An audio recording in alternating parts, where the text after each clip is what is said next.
के मन में ये विचार आया, कहने लगे कि मैं भी लाला के दर्शन करने जाऊंगा। और भोलेनाथ चल पड़े। तो मैया पार्वती कहने लगी कि तुम लाला का दर्शन करने जाओगे और जो तुम्हारे गले में ये सांप बिच्छू पड़े हुए हैं, यह देख करके तुम्हें अपने घर में कौन प्रवेश करने देगा, कौन? अब जब ऐसा कहा तो लाला इधर भोलेनाथ कहने लगे, मैया पार्वती से कहने लगे कोई बात नहीं, मुझे तो लाला के दर्शन से मतलब है, मैं किसी ना किसी तरीके से दर्शन कर लूंगा, उसकी चिंता आप मत करो। मैया कहने लगी हाँ मुझे पता है, जब आप बारात लेकर के आए थे मेरे द्वार पे तब भी आप इसी प्रकार से आए थे।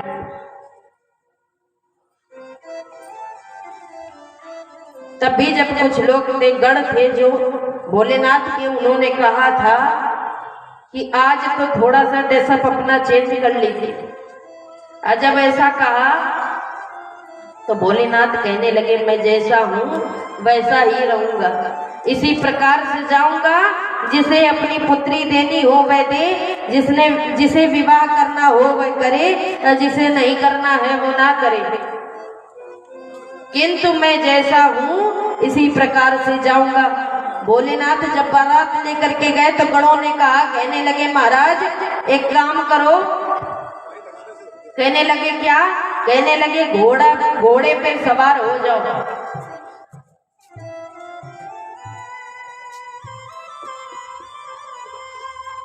जब ऐसा कहा तो भोलेनाथ कहने लगे कि नहीं नहीं, मैं घोड़े पे सवार नहीं होऊंगा, मेरा नंदी ही ठीक है मेरे लिए, मैं तो नंदी की ही सवारी करूंगा। और नंदी पे भी महाराज बैठ करके गए तो किस प्रकार से गए? नंदी पर बैठे हैं किंतु मुख पीछे करके बैठे। अब आगे आगे इंद्रदेव भगवान पहुंचे और माताएं और जितनी भी सखियां थी मैया पार्वती की, वह सब खड़ी थी द्वार पे, आरती लिए खड़ी थी। तो इधर क्या हुआ कि जब इंद्रदेव भगवान पहुंचे तो माताओं और सखियों को लगा, कहने लगी लगता है कि यही दामाद जी हैं, तो आरती करने के लिए चले। तो एक ने कहा, कहने लगे ये दामाद जी नहीं, दामाद जी अभी पीछे आ रहे होंगे। तो सखियों ने और जितने भी माताएं थी मन में ये विचार किया, कहने लगी कि लगता है कि जब इंद्रदेव भगवान को देखा तो कहने लगी जब ये इतने सुंदर हैं तो जिनसे विवाह होने जा रहा है वे कितने सुंदर होंगे। इस प्रकार से मन में विचार करने लगी।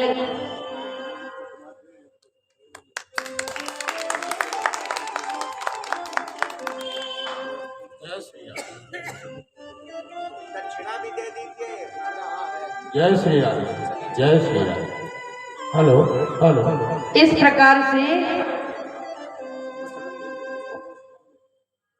प्रकार से मन में विचार करने लगी।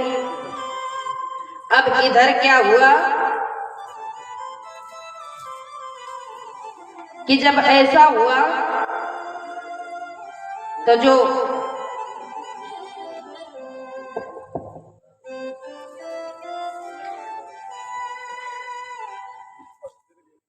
फिर क्या हुआ कि पहले इंद्रदेव भगवान को देखा और पीछे से कामदेव भगवान आए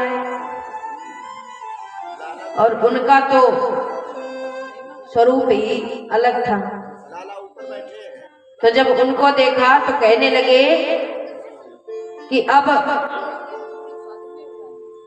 जो दूल्हे राजा हैं वह बड़े सुंदर होंगे। और जैसे ही महाराज भोलेनाथ बारात लेकर के आए, एक तो बड़ी अद्भुत बारात थी, किसी का सर ही नहीं था, किसी के 3 पैर थे, किसी के 10 हाथ थे। इस प्रकार से जो बाराती थे बड़े विचित्र थे। इस प्रकार से बारात लेकर के गए थे। तो जब मैया पार्वती की माँ ने जब देखा और आरती करने के लिए चली, और जैसे ही दूल्हे राजा को देखा तो मूर्छा में आ गई। सांप और बिच्छू देख करके डर गई। तो वही आज गौरा मैया कहने लगी, कहती है महाराज अगर आप इस भेष में गए तो आपको भीतर कोई प्रवेश नहीं करने देगा, दर्शन तो दूर की बात है। भोलेनाथ कहने लगे कोई बात नहीं। भोलेनाथ ने क्या किया कि साधु का भेष रख लिया, और जैसे ही अपने गले से सर्पों को हटाने लगे तो एक सर्प ने फुसकार मारी और कहने लगा कि प्रभु आप मुझे खुद से दूर कर रहे हैं। भक्ति में यह जरूरी नहीं कि हम खुद को बदले, हमें खुद को बदलना नहीं चाहिए। जैसे ही ऐसा कहा तो भोलेनाथ कहने लगे मन तो मेरा भी नहीं था, लेकिन क्या करूं ये गौरा नहीं है, बड़ा परेशान करती है। अब जब ऐसा हुआ, इधर आज कन्हैया के भोलेनाथ दर्शन करने के लिए आए, और दर्शन जब करने के लिए आए द्वार पर खड़े हुए तो आवाज लगाने लगे अलख निरंजन। अब जैसे ही आवाज लगाई तो महाराज एक गोपी दौड़ करके बाहर आई, और जैसे ही देखा तो मैया के पास गई और मैया से कहने लगी मैया देख तो सही तेरे द्वार पे एक बाबा आयो है, तेरे द्वार पे एक संत आयो है। मैया ने सोची कोई संत होगा, लाओ जाकर के दर्शन करूं। द्वार पे संत आना तो बड़ी अच्छी बात है।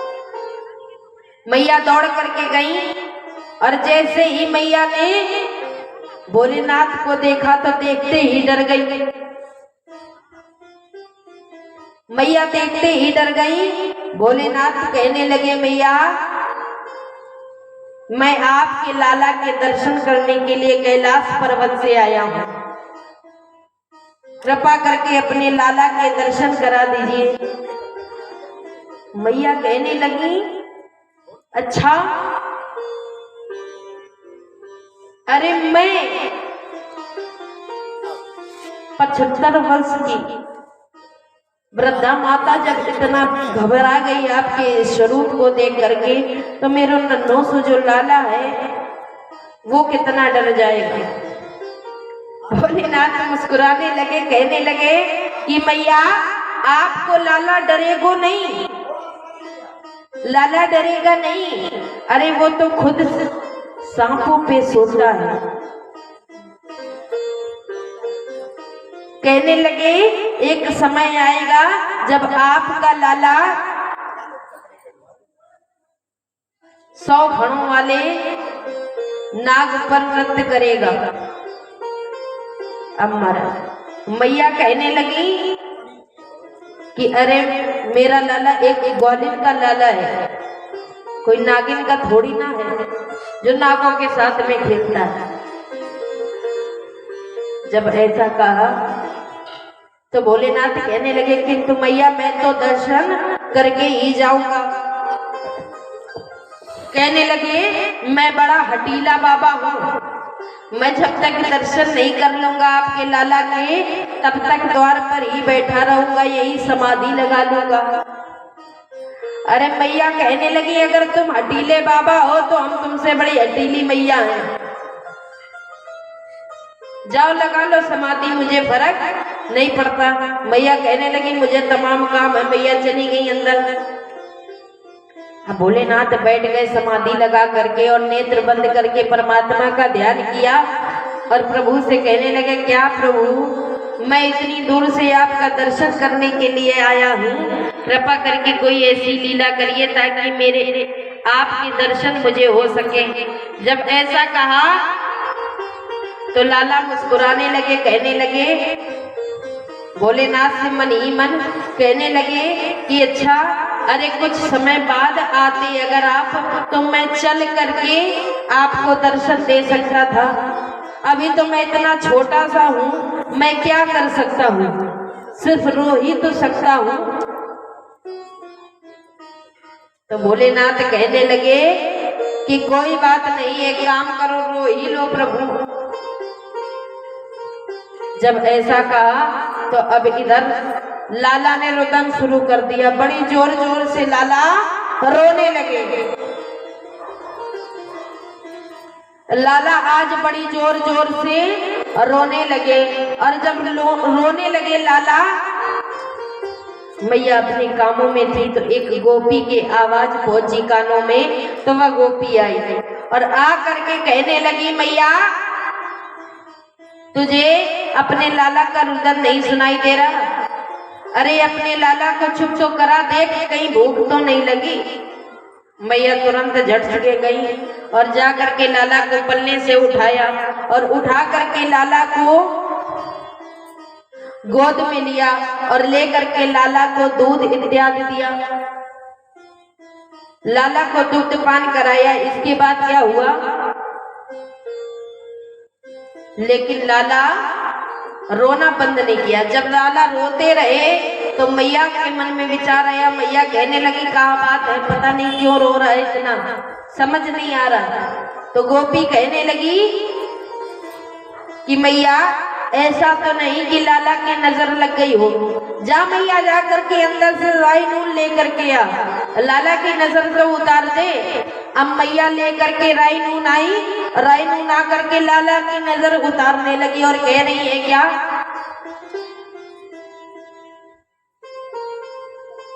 कहने लगी, मैया आई बला तू टाल तू, अड़ोसन की पड़ोसन की, भूत की पिशाच की, जिसकी भी नजर मेरे लाला को लगी हो वह उतर जाए। इस प्रकार से मैया नजर उतार रही है। अब मैया ने नजर उतार दी और नजर उतारने के बाद भी लाला का रुदन बंद नहीं हुआ। जब लाला का रुदन बंद नहीं हुआ तो गोपी कहने लगी कि मैया मुझे लगता है कि लाला पे किसी भूतनी का साया आ गया। अब जब ऐसा कहा तो मैया कहने लगी, अच्छा, कहने लगी अब क्या करूं? गोपी कहने लगी, मैया एक काम करो, देखो कोई बाबा अगर मिल जाए तो उससे झाड़ा दिलवा दो। मैया कहने लगी, मुझे तो नहीं पता कहाँ कोई बाबा मिलेगा, जा तू ही ढूंढ के ले आ। गोपी जाती है भाग करके और द्वार जैसे ही खोला, द्वार पे भोलेनाथ समाधि लगाए बैठे। गोपी कहने लगी कि बाबा ये बताओ भूतों को भगा लेते हो? बाबा मुस्कुरा कर बोले, कहने लगे, मेरा तो ये काम ही है। मैया के पास भाग करके गई, कहने लगी, एक बाबा जी हैं जो द्वार पर बैठे हुए हैं और चल करके उनसे झाड़ा दिलवा दो, वह फूंक डाल देंगे तो लाला ठीक हो जाएगा। मैया कहने लगी कि मैंने अभी उसी लाला से तो झगड़ा किया है कि मैं अपने लाला के दर्शन नहीं कराऊंगी, उसी बाबा से अभी झगड़ा करके आई हूँ। और कहने लगी, तूने उसे ही बुला लिया। गोपी कहने लगी, मैया कुछ भी हो, किसी भी तरीके लाला का रोना बंद होना चाहिए। मैया लेकर के जा रही है, लाला को गोद में लिया, धीरे धीरे आगे बढ़ रही है। अब जैसे ही धीरे धीरे आगे बढ़ी, डरती जा रही, बढ़ती जा रही है। और जैसे ही भोलेनाथ ने दर्शन किया लाला का, और लाला ने जैसे ही देखा और जैसे ही नजरों से नजरें टकराई, वैसे ही लाला का रोना बंद हो गया। लाला ने रोना बंद कर दिया और जैसे ही लाला ने रोना बंद किया तो क्या हुआ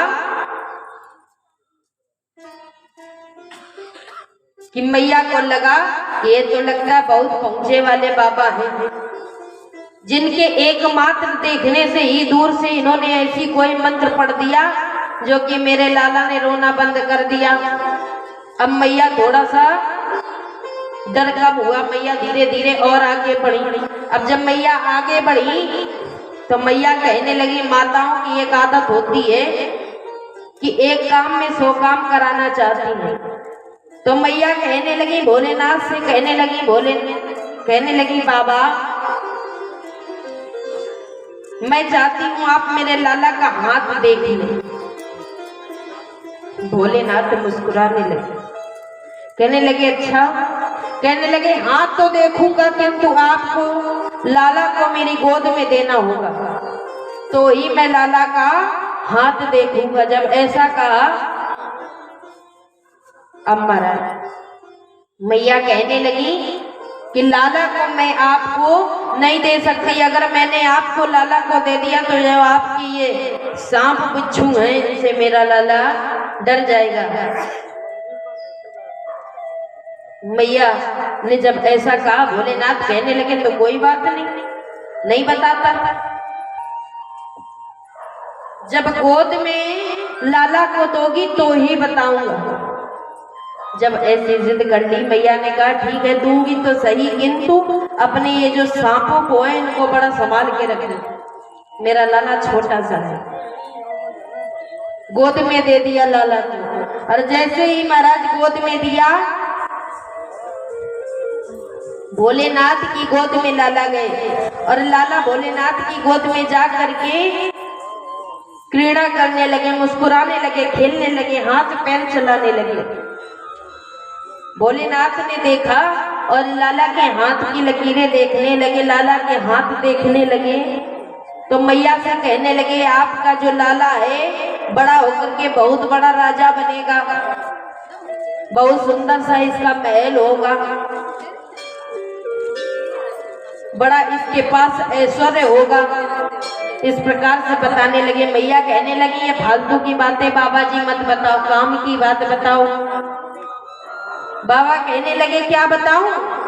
मैया कहने लगी कि मुझे ये बताओ कि मेरे लाला का विवाह होगा कि नहीं, मेरी बहू आएगी कि नहीं। बाबा मुस्कुराने लगे, कहने लगे मैं नेक सा लाला है आपका, छोटा सा लाला है, अभी वह कुछ जानता नहीं है और आप बहू की कामना कर रहे हैं। मैया कहने लगी अरे बाबा बताओ तो सही, कुछ लोग कहते हैं कि ये काला है, कलुआ है, इससे कौन विवाह करेगा, कौन अपनी लड़की देगा। तो महाराज मुस्कुरा रहे हैं लाला गोद में और भोलेनाथ मुस्कुरा कर कहने लगे, कहते हैं कि लाला का विवाह होगा और लाला के 1 या 2 विवाह नहीं होंगे, आपके लाला के 16,108। हाँ जी, तो ये बताया, कहने लगे इतने विवाह होंगे। अब मैया एकदम चकित रह गई, कहने लगी अरे इतनी बहुएं आएंगी तो मान लो दिवाली पे अगर सब पैर छूने के लिए आ गई तो मेरी क्या दशा होगी, आशीर्वाद देते देते ही थक जाऊंगी। एक बार प्रेम से कह दो राधे राधे। इस प्रकार से मैया आज कह रही थी। धीरे धीरे समय व्यतीत होता है। अब इधर क्या हुआ, एक दिन लाला बैठे हुए हैं, क्रीड़ा कर रहे हैं और मैया देखती हैं लाला को और लाला को मैया ने बड़ा श्रृंगार किया, बाल गूथे लाला के, काजल लगाया, लाला का बड़ा सुंदर सा श्रृंगार किया। लाला को इतने वस्त्र पहनाती किंतु लाला को काली कमलिया ही बाती है। लाला का श्रृंगार किया मैया ने, पैजनिया पहनाई और लाला आज आंगन में मैया के ठुमके लगाने लगे। कमर पे हाथ रखा और ठुमके लगाने लगे। मैया बड़ी चकित हो गई। मैया देखने लगी, अरे मेरो लाला नाचनो कब से सीख गो? मैंने तो जानी ही ना कि मेरो लाला नाचबे कब से लग गए। मैया इस प्रकार